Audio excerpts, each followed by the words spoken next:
Si Sasa, paano ng durian, te? Hindi ka lang pananayaw. Ito rin ay isang sikero. Matuto kayo sa akin magkapatid. Magdamin nyo sa inyong mga pusong musika. At hayaan nyo ang ritmo ang lumabay sa inyo.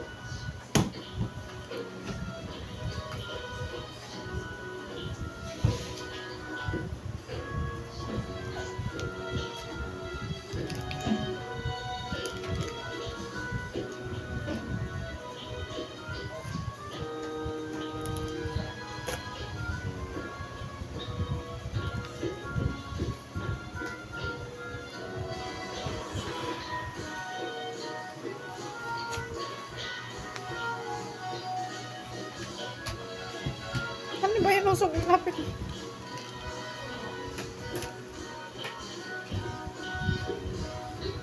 Hindi kasi pantay, no?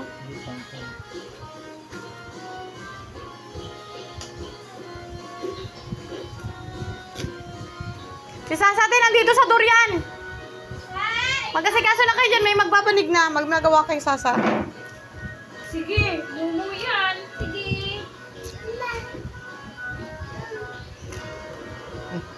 Ganda ng laman, dilaw na dilaw. Hinog na. Ah, puti.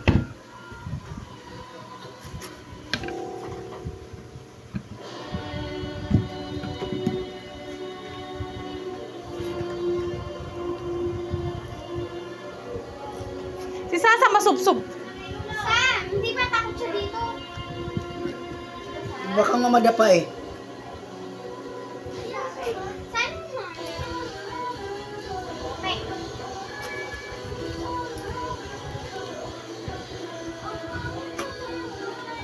Meron talagang walang laman kasi.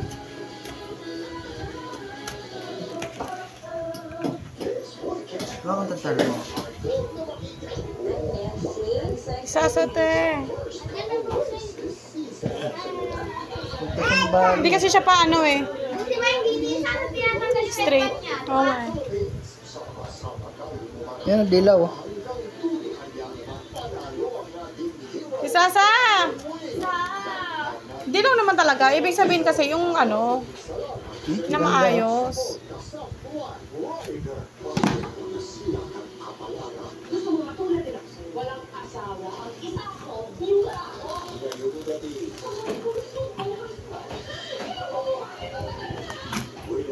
Good naman yung laman. Hindi lang maayos yung pagkabukas kaya nasira. Ilaw? Hindi ito yan. Ano na yan? Ba't ang tigas? Pag ano, matigas? Oo, matigas. Hindi, yung area. Area niya kasi hilaw pa. Sakto lang na pagkahinog. Ah, okay. Problema, dalawa lang ang laman.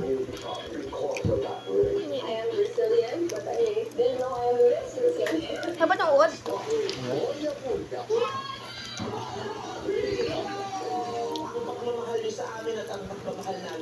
Sakto lang na pagkahinog. Ah. Nakabaho kaya nung hininga mo? Bawa sa inyo nga. Kulang pa sa hinog mga 2 days. Ba? Maling pit. Si Sasa, Ben, kunin mo nga te. Magbog.